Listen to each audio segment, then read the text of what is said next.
I know you all are super busy right now with the launching of your new book. So thank you for taking the time to talk to me and my audience. I appreciate you.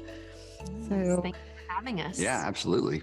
wonderful. Well, Andy, it's nice seeing you again I and know it's talking been a to while. you again. It's been a while. That's right. Well, I'm very excited to talk to you. And first of all, just want to give a quick introduction to you too about both of you. So Andy is very well known throughout the world for his ministry, but he is pastor of Atlanta-based North Point Ministries that you founded in 1995.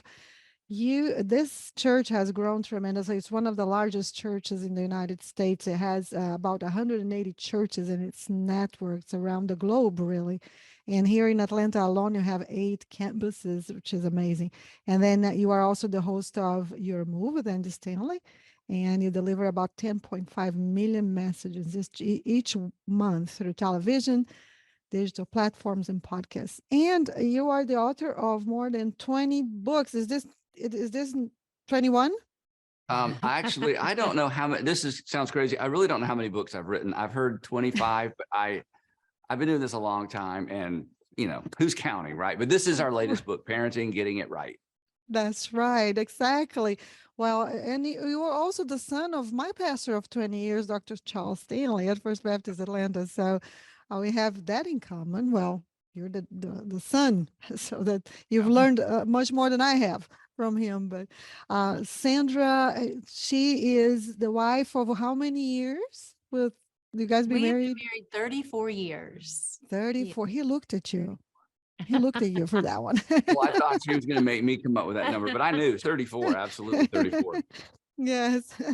Well, Sandra has a heart for foster kids and foster families. And you and Andy have been foster since 2010, which is Hmm. incredible. And I know that that's your ministry passion, and you actually have a projects and writing projects that you're involved in, and you are involved in the Fostering Together, which is a ministry at North Point Ministries. Well, we are here today to talk about their first book together. Is that correct? That's right. Well, I have listened to the two of you for several years, teaching people about and teaching even on television about parenting. And this is the book, Parenting Getting It Right. Tremendous resource for parents. And I believe that you kind of compiled tremendous amount of information that you have gathered through the years, not only on your own experience, but also counseling other people's and everything. And let me ask you, why writing parenting now? Well, it's a little bit scary, Patricia, writing a parenting book because, the jury is always out on all of us and even on our parenting. And so it's a little bit scary. And the other thing about it is it seems to it seems like we're saying, hey, we're the best parents. We've got all the answers, and that couldn't be further from the truth. We are not perfect parents and don't have perfect kids, but we have done, our oldest son is 30. So our kids are 30, 28, and 27. So we felt like it was safe to write it yeah, now. yeah. And we did stumble on some things along the way that we thought would be helpful. Yep. So that's why we decided to write it. Yeah, and we're empty nesters. And the subtitle of the book is Getting It Right. And the it for us is we wanted to raise kids who enjoyed being with each other and with us when they no longer had to be. So when they were old enough to decide for themselves, we wanted to raise kids in such a way that they would want to be with us and want to be with each other. And we are experiencing that now. And people have asked us, what did you do? And so this isn't everything about parenting. This is everything we know about parenting for parents who want to parent toward relationships in the future. And so the it for us is, again, kids who wanted to be with us and with each other, enjoy being with us and enjoy being with each other. And since we're in that season now, we thought, well, here's what we know about that for parents who want to parent in that direction. Absolutely. It's a humbling, very humbling subject, isn't it? Because you said it all. None of us really know. Uh, we all have, well, because we are involved in different personalities, different stories, different backgrounds. So parenting is very challenging. And you even mentioned that in your book. You say that if you don't, that if the parenting is complicated and you want to get it right. To do that, you have to determine your it. And to Yeah. you, the it is just that whenever they grow up, you want them to be around, right? That's Yeah, that. we want That's them to what. want to be around us and with each other. Mhm. And so Yeah. the gist of the book is how to parent with the relationship in mind, because every parent is parenting in a direction, but most parents don't stop long enough to ask the question, what is the direction? And if parents don't choose the direction, culture chooses it for us. So from very Mhm. early stages, we decided this was our win. This was our goal. This is what we wanted to look back on and feel like we had achieved as parents. Absolutely. Parenting with intentionality. I always say that because, if you don't parent that with intentionality, somebody else is going to take care of your kids for you. And then you Yep. have this mess that's in the world. Right. Absolutely. Well, in the book, you emphasize parenting with the relationship in mind. You also talk about the importance of finding your parenting North Star. Can you unpack that for us? You go ahead. Well, when our youngest, or excuse me, when our first child, Andrew, was still in a car seat, we were headed to vacation, and we thought we should come up with some goals. And I loved the dynamic that I saw in Sandra's family. She has an older brother, a younger brother, an older sister, and her family, her parents and her brother and sister, they always enjoyed being together, always. In fact, if they were all together and one of them was missing, they would call that person and say, here's what Just we're kind of torture them a little bit. yeah, about we not miss you. being with Yeah, why aren't us. you with us? And that was so normal to her. It was not normal to me. And as we began to talk about it, I said, I want that with us and our kids and with each other. So I saw it first. And And then, I just assumed it. yeah, Right. Whatever what you grow up in, you just kind of, especially when you're younger, you sort of feel like that's the norm. yeah. But So I assumed knew it. that was not normal, and that we needed, as you said, Patricia, we needed some intentionality to make sure Mhm. we were moving in that direction. So that was for us, that was the win. And because we did student ministry with high school kids for 10 years together, we saw parents parent in a lot of different directions, for Mhm. compliance, rule keeping, don't embarrass mom and dad. I want you to play in the NFL. I want you to be on Broadway, academic success. All of those things are appropriate and important, but we just decided those things aren't the win. Not in the terms. North Absolutely. Star Yeah. for us. Yeah. Yeah. And what I Absolutely. saw in my family informed that idea of let's parent with that ultimate relationship in mind. And what does it look like to get there? And Yeah. what does parenting look like? And what does the journey look like to land there with our kids?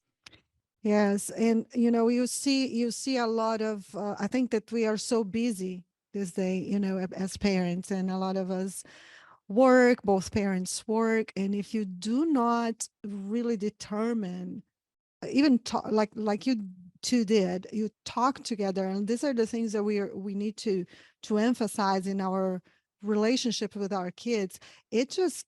Other things take over, and all of a sudden you just see that the relationship, the family relationship, whether it's parent and child and siblings, is a mess, and you've seen Yeah, that in gets our lost. society today. Gets lost in the busyness. Yeah. Absolutely, absolutely.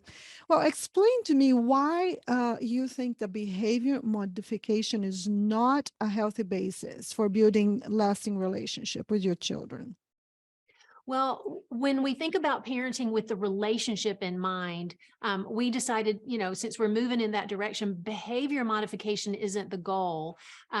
What is on the other side of anything our children do wrong, anything they do wrong, on the other side of that is a person. On the other side of disrespect is a person who got hurt. On the other side of dishonesty is a person who got hurt. On the other side of lying, a relationship break. So there's always a relational element. So if we're just Mhm. trying to modify our children's behavior and not teaching them to restore broken relationships, we end up shortchanging them a little bit. Behavior is a means to an end. And as Sandra just said, the end is relationships characterized by honoring one another, not obeying one another, honoring one another. So simply getting our kids to behave correctly without helping them understand why that's important, we stop short. So you get well-behaved kids, but we've seen this.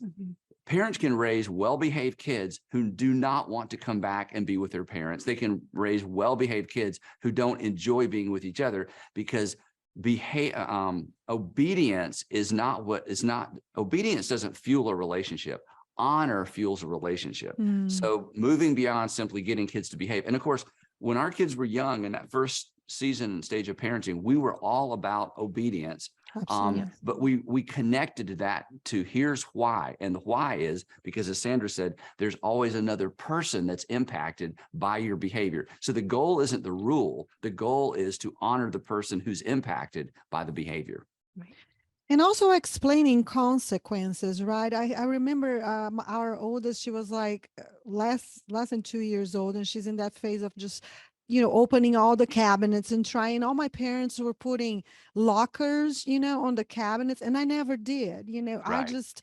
I created a space that was safe for Adriana to play in the kitchen while I was cooking, and it has just Tupperware. And I explained to her, this is your space, but and whenever she would go somewhere else, you have to assume that your children are intelligent and not just create that type of like whether it's a punishment or what have you, instead of explaining to them why you were creating Yes. some boundaries into their lives, right? And that's why the 4 stages of parenting is so important, Mhm. because, our approach in all the different stages is different, but you're talking about those discipline years, those 0 to 5 years, and they really are learning there are consequences for behaviors. Yep. And, those are the years where you got to be quick and you've got to have, consistency.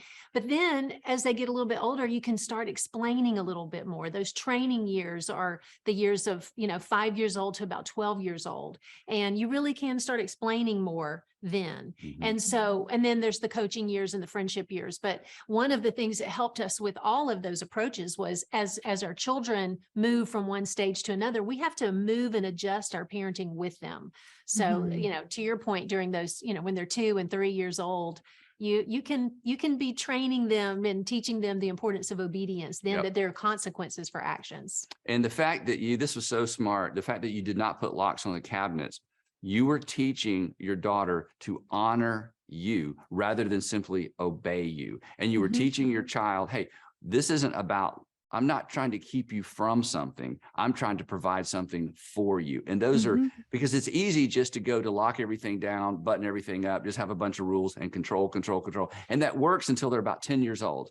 And then it begins to break down, and then parents aren't sure what else to do. So that was such a great decision you made.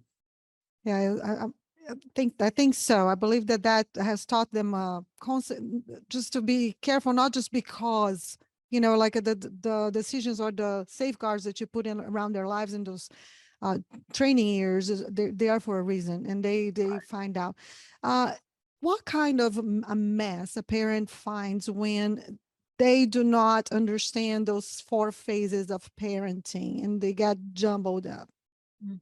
Well, our children are going to move from one stage to the next, whether parents do or not. And I think one of the places where you can see it play out most dramatically is when parents try to hit the friendship years during the wrong season. They're trying to be friends with their kids in the training or the coaching years. And that just never works out well. The parent has to be the parent, during all those, during that. So I think the importance of it is they will transition, and we have to transition with them, and our approaches have to change as our children grow up. Our approaches to the way we discipline, to the way we talk about hard topics, to the way we, what we require of them, all has to change as they change in different seasons. And one of the things that we saw, this is such an important question, is parents have a tendency, we saw, of not disciplining in the discipline years. They would let their kids get by with things and say, isn't she cute? Isn't he cute? Well, they were the only ones that thought it was cute. Everybody else just didn't want to be around their kids. And then as their kids got older, then they began disciplining, and they'd missed the opportunity. So here they are in what should be the training years, and they're doing what they didn't do in the early years because they just let their kids get by with something because it was so cute.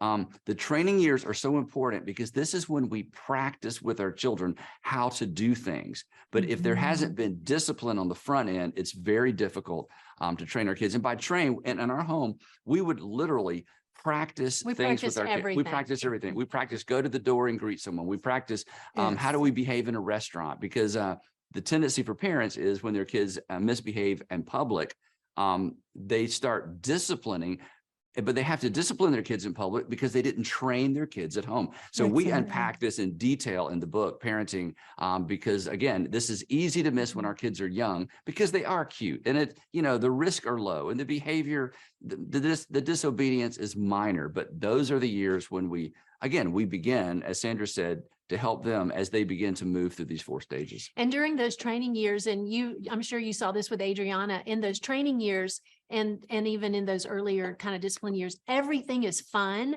and Yeah. nothing is dumb. So you can turn everything into a game. Yep. You can practice things. You can send them on missions, where you're trying to teach them certain things. So everything is fun. Nothing is dumb. When they turn 13, 14, 15, everything is dumb and nothing is fun. Right. And you've kind of missed your window and your opportunity to practice those things that you're going to expect them to do in public. And so it's important to get those stages right.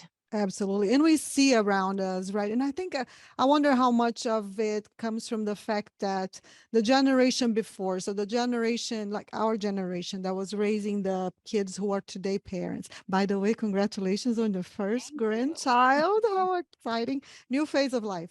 But That's those kids, like our kids' age, they may not have had that structure that you were talking about. And then so they feel lost at how to raise these kids, and we see these kids that are behaving like seriously like crazy and ruling their parents out there. You see them everywhere, right? Yeah.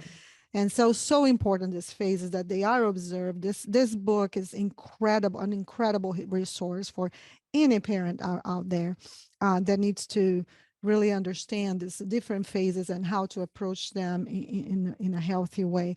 And you just talked about the disciplining on the later years. So you share in the book how disciplining choices should be very carefully evaluated for the later relationships. And you say that, which I love, because later is a lot longer. Can you unpack that?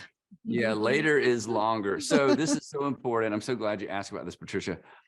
When we decided how to discipline our kids when they misbehaved, we tried to connect discipline to relationship restoration, because this is a life skill, restoring a relationship. Many adults don't know how to restore a broken relationship. And again, it reminded our kids that when they broke a rule, when they were disobedient, when they were disrespectful or dishonest, somebody was impacted. You didn't just simply break a rule, somebody got hurt. So we tried to always come up with disciplines that connected the discipline to restoring the relationship with the other person. This takes a little bit longer. It takes more creativity. We give some great examples in the book of what this looks like. But the natural tendency as a parent is just, I'm going to take things away, go to your room, you're in timeout, I'm taking your door, I'm taking your PlayStation, I'm taking the keys, I'm just going to take things away. But taking things away does not teach a child or a teenager how to restore a relationship.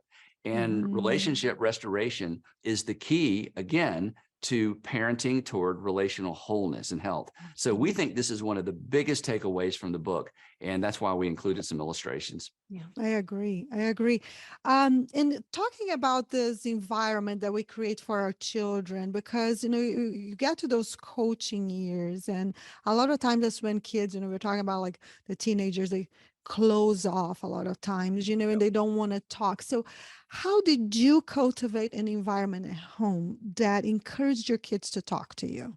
Yeah. I'm going to let Sandra answer this, but I'm going to brag on her. She was the one who realized that we cannot choose the time that's most convenient for us to communicate with our kids. We have to become students of our kids and communicate in the time that's best and the way that is best for them.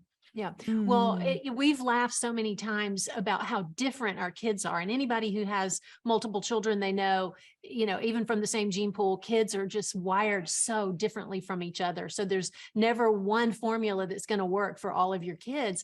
But we also live in a day and age right now with so many tools to understand and be able to be good students of our kids. We've got Enneagram, and we've got temperament testing, and, just all kinds of things that we can do to really understand our kids and pay attention to how they're wired. And so we just discovered with, for example, with our oldest son, the way that the environment that set him up to open up and talk was one where he's very sports oriented. Both of our boys are. And if our oldest son was sitting watching a ball game and I would just come kind of sit down and be with him in that space, and not talking, not driving him crazy, you know, ask him 1,000 questions, but just be with him in that space, it would naturally lend itself to us being able to have a great conversation, even about something hard. Yep. So, you know, choosing the right times. Our middle son was so completely different. It just, you know, everything manifests different in him than it did his brother and sister. And I knew that if I wanted to have a difficult conversation with him, or just get information, or just want to connect with him, if I would scratch his back, you know, when he's going to bed, or if he's sitting in, you know, in the bar in the kitchen, you know, if I would scratch his back for a minute, just talk to him, he would talk as long as I would do that. So I would, you know, just figuring out those environments. For our daughter, she wanted to download everything about her day the minute she walked in the door. So I needed to be in the kitchen or in, you know, at home when she got home from school, because she was going to just regurgitate her entire day. Mom, you won't believe what happened today. Yes. But if I wasn't there and she got up to her room and got started with something else, I missed my opportunity. So it's just so important to figure out those unique things about each child and learn what their environment is, where they are more likely to open up and communicate. Absolutely. And that, of course, changes when parents are, because you and I have been blessed to be able to work from home, you know, while the kids are growing up, which is such a blessing we can. But for those parents out there that are so busy, how would you find those pockets and still be able to read the right time? What would you suggest to them? Well, The right again, time to communicate is what I mean. yeah. Mhm. Well, Great question. it's a great question. And number one is you have to do it. I mean, it's not necessarily easy, but you have to do it. Otherwise, again, as I said, we will communicate to our kids on our schedule when we're ready. And again, that works when they're young. It just doesn't work when they're older. So for us, dinner time was also one of those times that we decided we're going to make it we're not going to do teachable moments at dinner. We want to just nothing is off limits around dinner table. Whatever they want to talk about, we're not going to correct. We're not going to say, but wait a minute. And didn't you think about it? This is the free zone. And so we found around the dinner table, we learned so much at dinner, because the point of dinner with a family is not eating. The point of dinner is communicating. So creating an environment. So we ate at home most of the time, because that's a better environment for conversation just to happen. And we tried to be very careful that this is not, we're not teaching. We're just listening. So again, you're right. And especially with two parents working, but there are those moments and there are those times. Again, with Garrett, our middle child, it was at night as we're putting him to bed. Same with Allie. For me, the time that I can most connect with Allie, our daughter, was at night. I would go in her room. She was very musical, and I would pick up her acoustic guitar and we would sing a couple songs. And now she's comfortable and she's open. So even with the busyness of life, there are those moments, but we have to play their game rather than requiring them to play ours. Yes, and again, is intentionality, right? You have everything. You have to for the opportunities. Looking for the opportunities, not just let them go by. I love that. You have a beautiful chapter 5, where both of you commend each other for brilliant parenting moments, you know, in this chapter. What do you hope to inspire by sharing those stories? Well, I think both of those stories have to do with that relationship restoration. And I'll briefly share the one that I did with our younger kids. I'll share the one I felt like was Andy's finest parenting moment. This was just really great. One of our boys, one of our family rules was, you know, respect mom. That was like Andy's big rule was honor mom. And we had an incident where one of our boys was very disrespectful. And so when Andy heard the story, found out what happened, he was pretty. I was angry. Yes, I was. I had to wait a couple days. Yeah. So, but what he decided was this. he wanted our son, you have options on the table, especially when they're older. They've got phones, they've got, our son was driving. So it would have been very easy to take a phone or to take keys or, just to punish. Stay home for 3 weekends in a row. Right. Yes. Or yes, which actually punishes everyone in the whole family, including Absolutely. us. But what he decided ultimately to do, he sat down with our son and he said, here's what you've got to do. You've got to ask your mom out on a date, take her to dinner, and apologize for your behavior. And he would have much rather turn in his phone and his, truck and his life and, kill me now. Don't make me, don't make me do that. But he did. He came downstairs and he said, hey, Mom, would it be okay if I take you to dinner tonight? And I said, I would love that. And so we go, and I remember everything about it. It was such a wonderful moment. We're sitting in a restaurant. He picked out the restaurant. He drove me there. We're sitting there and he looks at me across the table and he said, Mom, I am so sorry. I was so disrespectful. And I hope you can forgive me. And, talked about what he did and owned it. And I said, no, I'm mad. So I'm not going to be, no, of course I did. I mean, I was melted in a puddle. Of course you were. I've been there. This moment, I remember the shirt he was wearing. I remember where we were sitting in the restaurant. And it was just a precious moment. And I had already forgiven him and I was fine. I love him so much. I was already fine, but that wasn't even really the point either. The point was, how does he restore this broken relationship? Yep.